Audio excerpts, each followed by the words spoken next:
The beginning of the school year always brings a mix of possibility and a little bit of panic, right?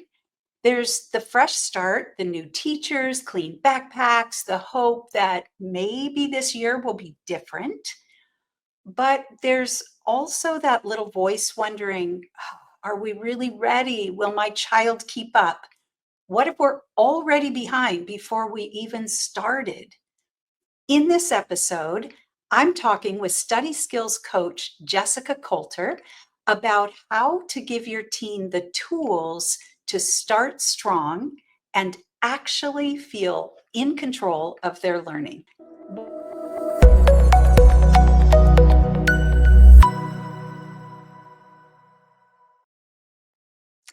Welcome to the LD Expert Podcast, your place for answers and solutions for dyslexia and learning differences.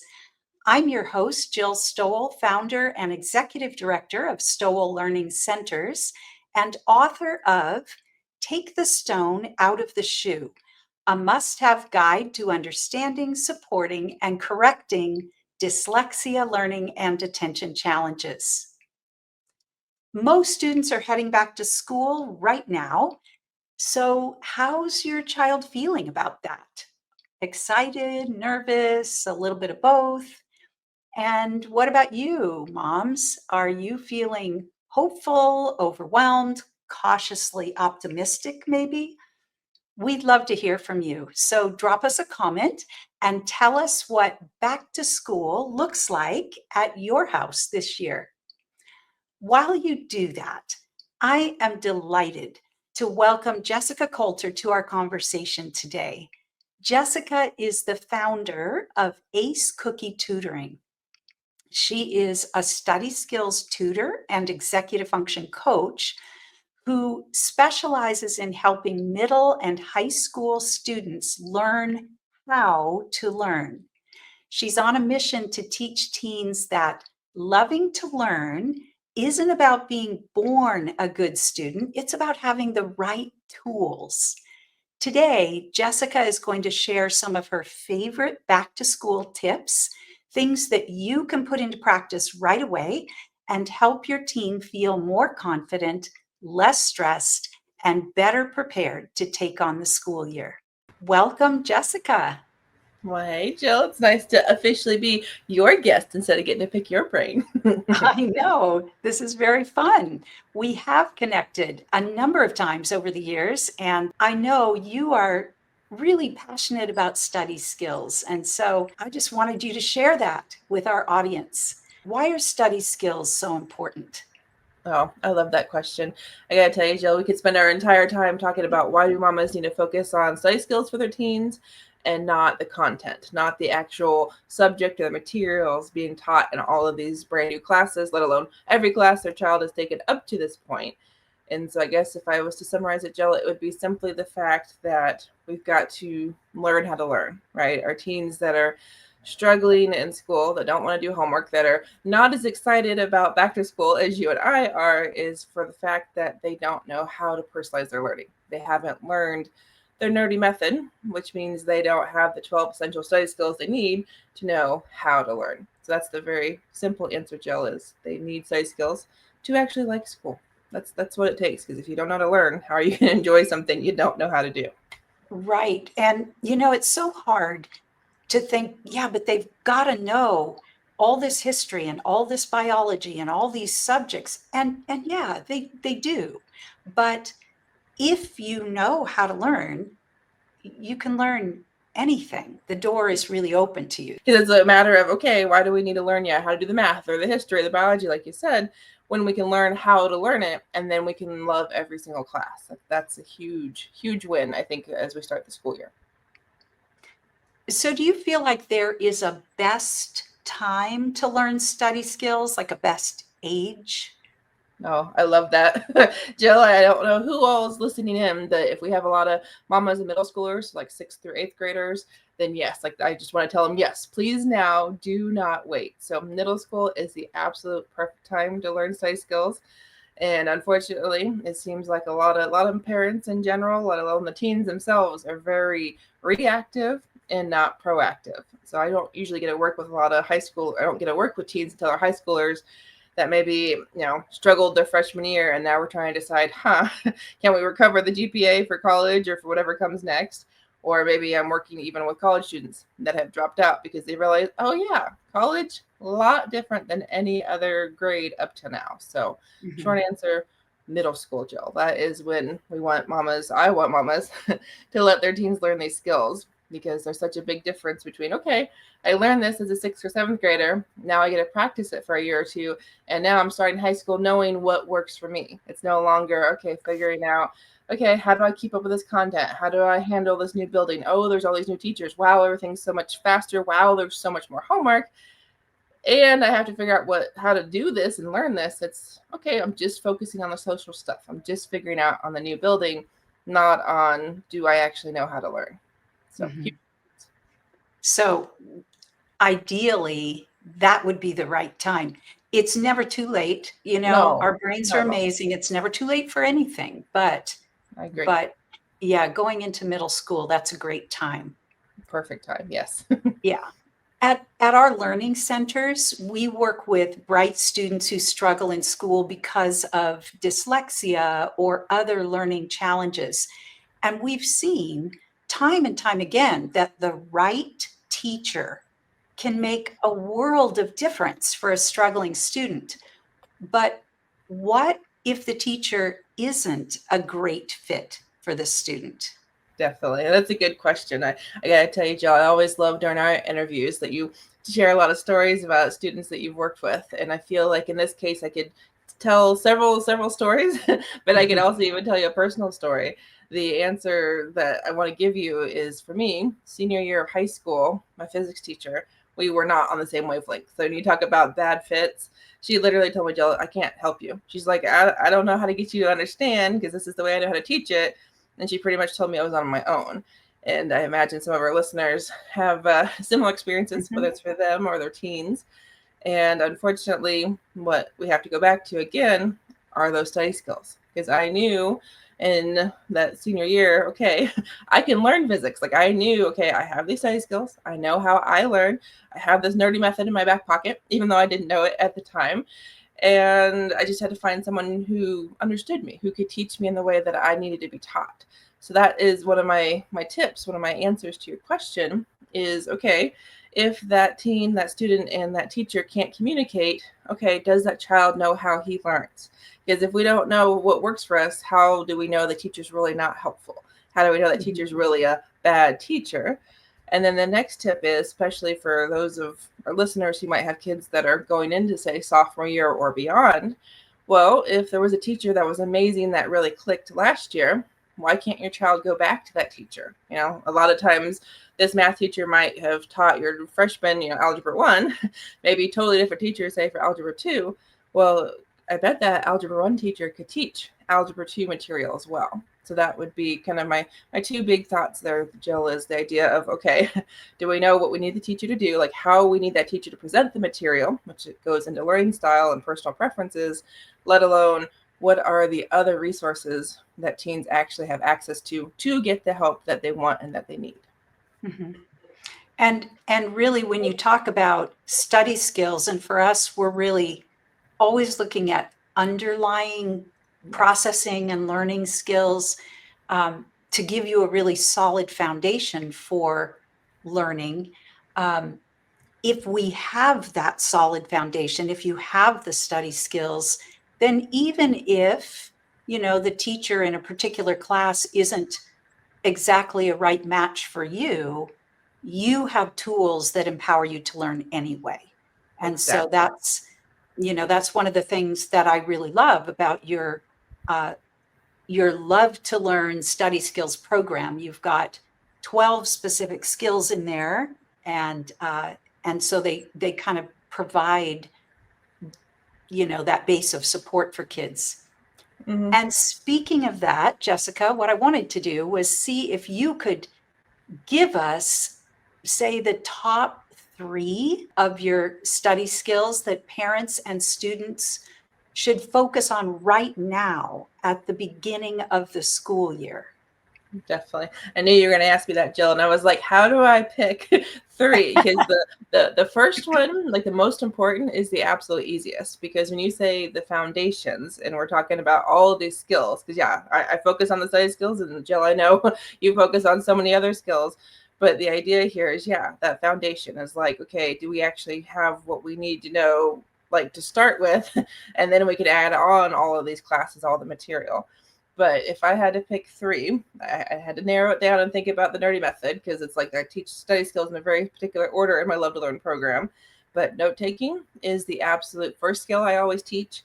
And it's got to be one of those three. And honestly, if I told our listeners, hey, mamas, pick one, this is the one your teen needs before school officially starts or as soon as school starts, we've got to have note taking. Because if our children don't have notes, then how are they going to do that homework? And then what are they going to study when it's time for that test, for that midterm, for that final?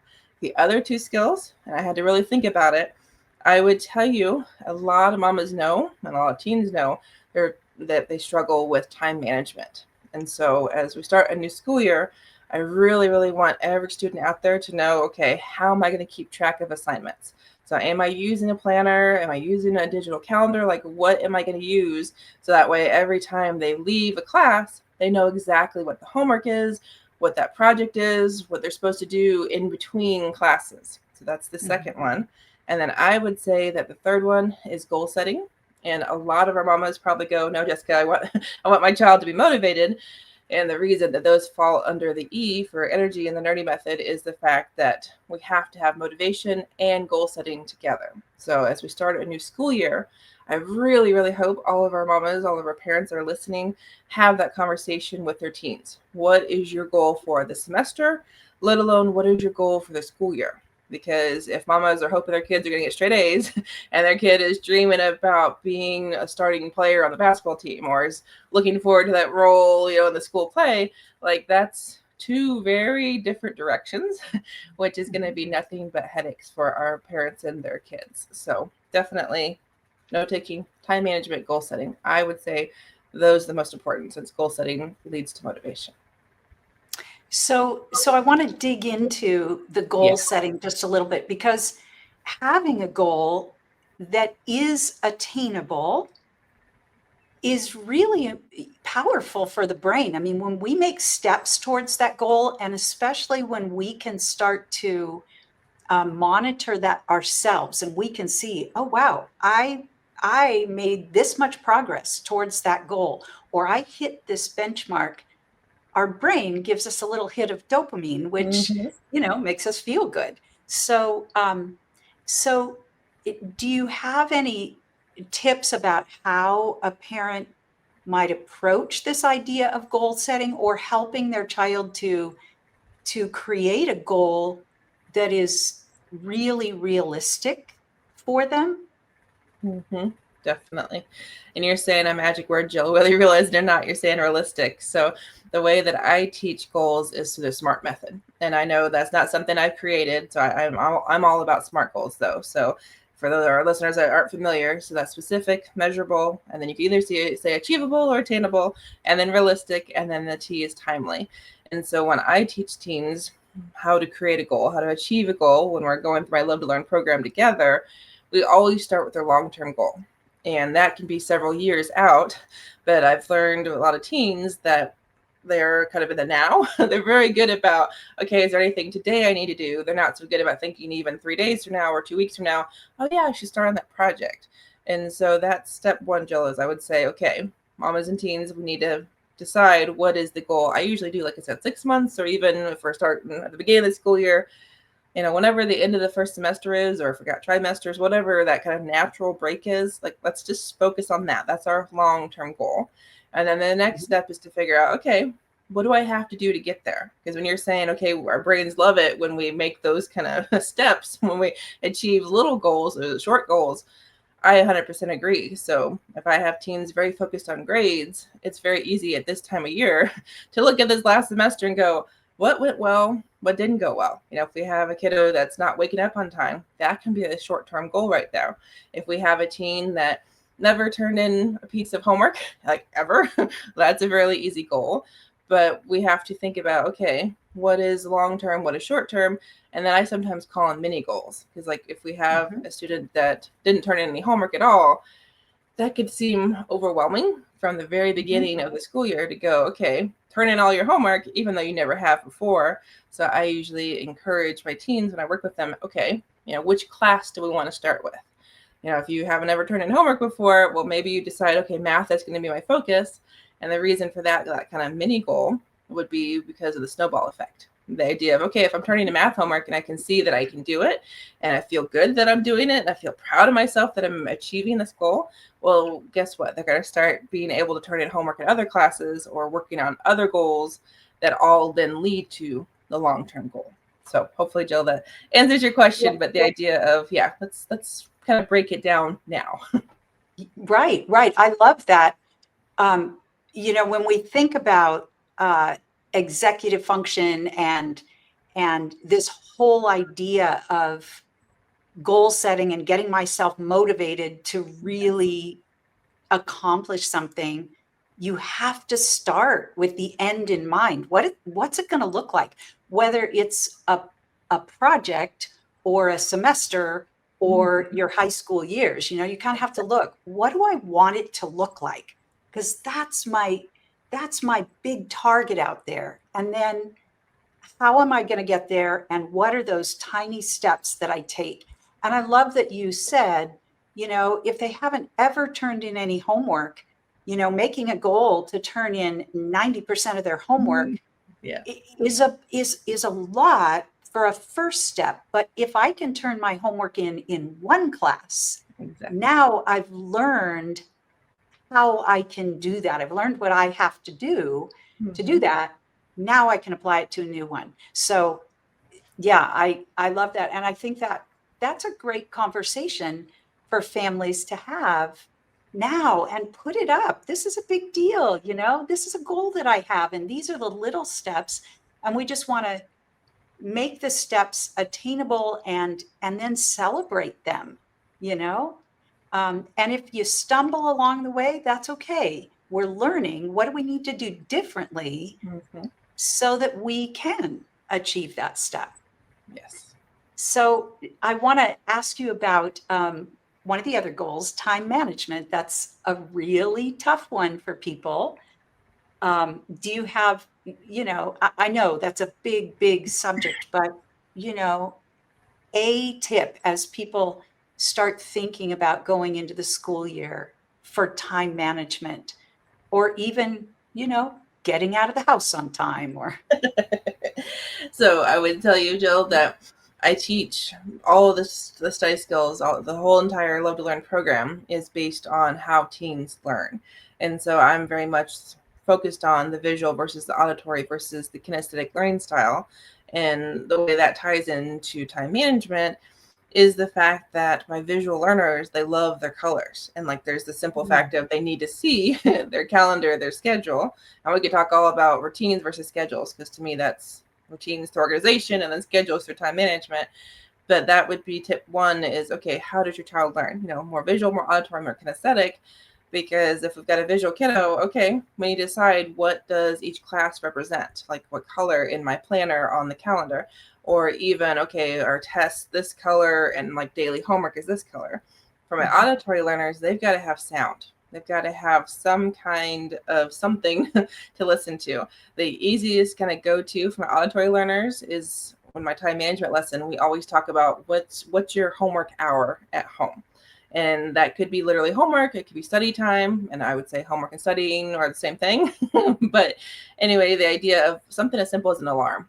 We decide, okay, if it's 5 o'clock every single day, an alarm needs to go off on their phone or something at home, that they, as soon as they hear that, oh yeah, that means it's time to go to wherever my study area is at the house and start homework.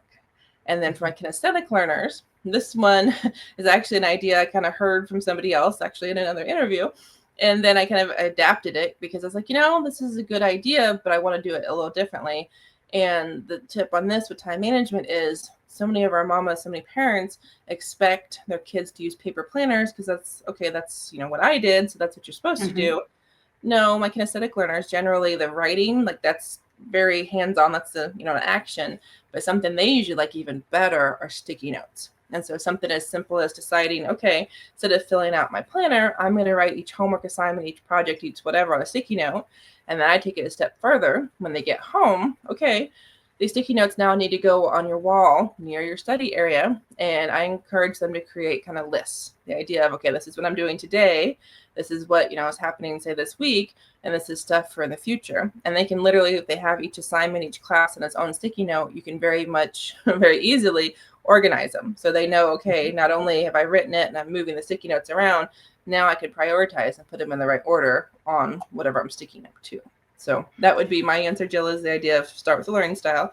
And then based on knowing that, use that to figure out how we're going to keep track of things. And then actually, like we talked about the motivation and getting going on the stuff, that's a little, a different study skill. But the idea of even just knowing when am I working on stuff, what am I working on, that we could easily do with what I just shared. Mm-hmm. I love that.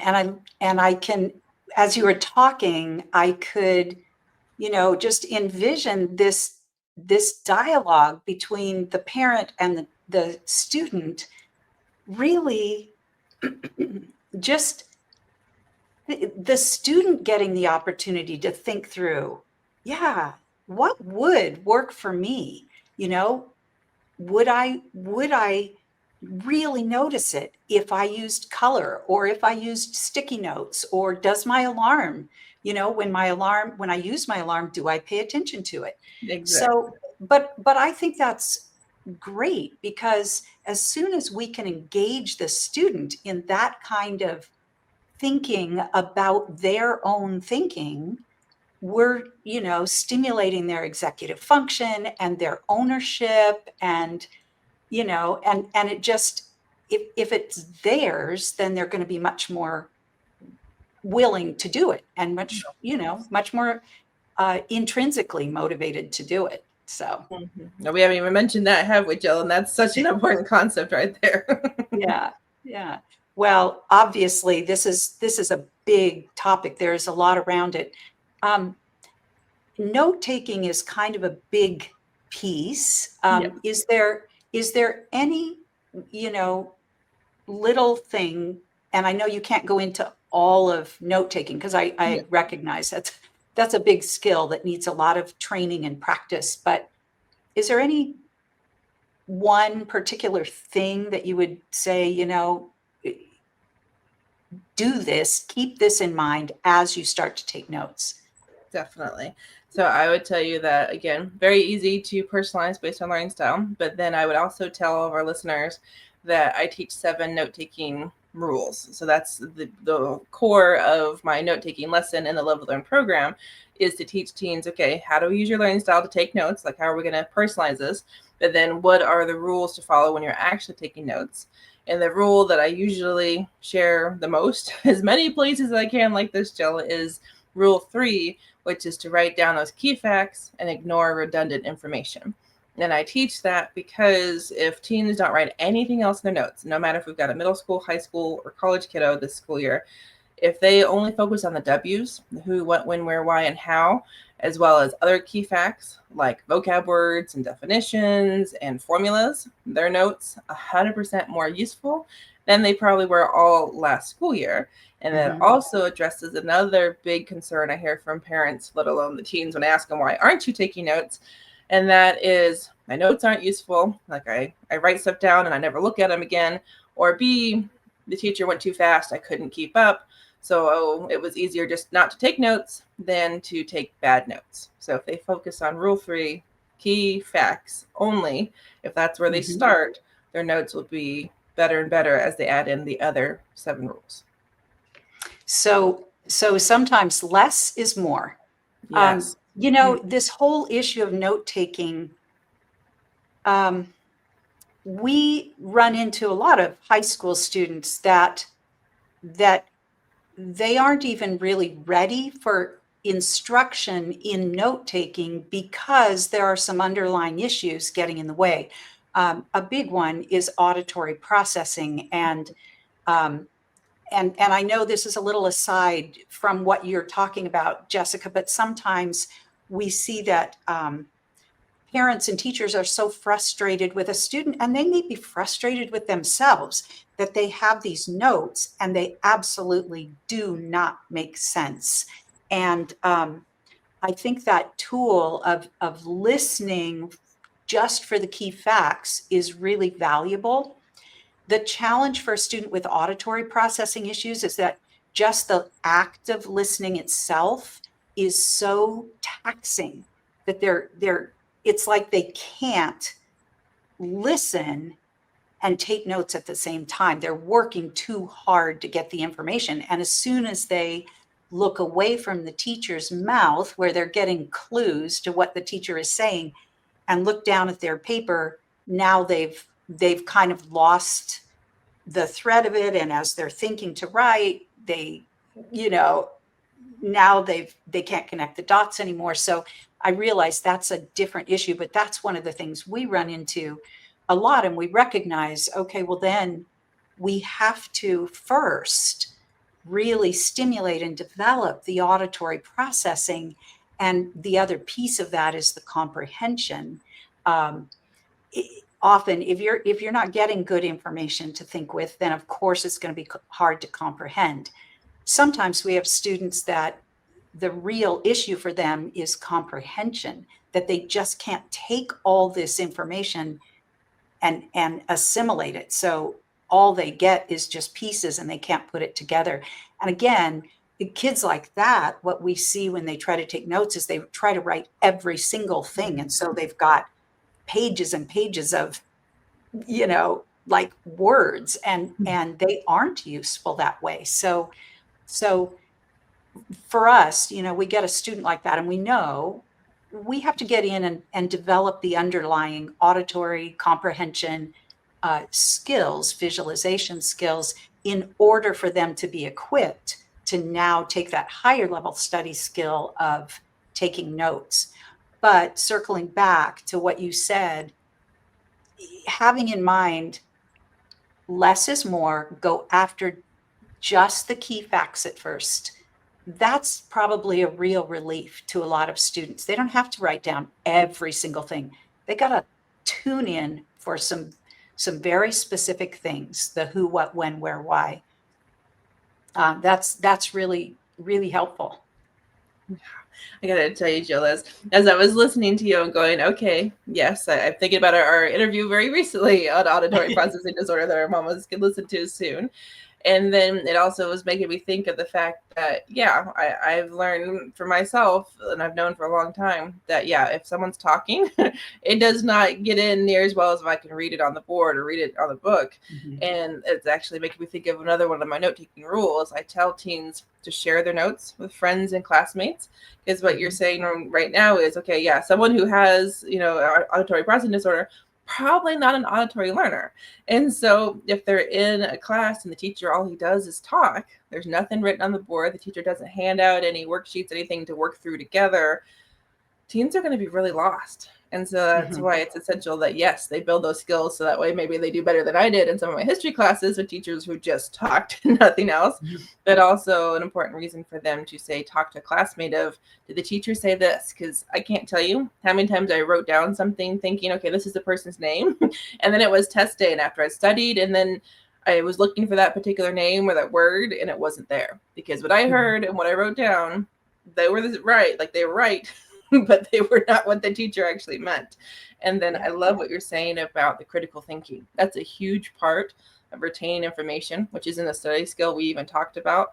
But I would tell you, Jill, when teens don't know how to comprehend, that's what's missing, is that they don't know how to connect to stuff they already know. They don't know how to take it from very surface level to actually kind of digging in and learning more about the material, let alone the annotation, which is another study skill I teach, which is also very closely related to note-taking. That's an awesome chance for them to practice that comprehension, practice that critical thinking, when they actually do more than just are very passive with even their notes or any homework or literally any materials from a class. So my own tangent right there, but connected directly, Jill, to what you shared. Well, and it's evident that, this whole aspect of study skills, there's a lot there. That's a um, a big toolbox. And so if we can start to teach our kids how to study, how to learn, I think a lot of times it is just kind of thought, oh, well, they're old enough, they know how to do this.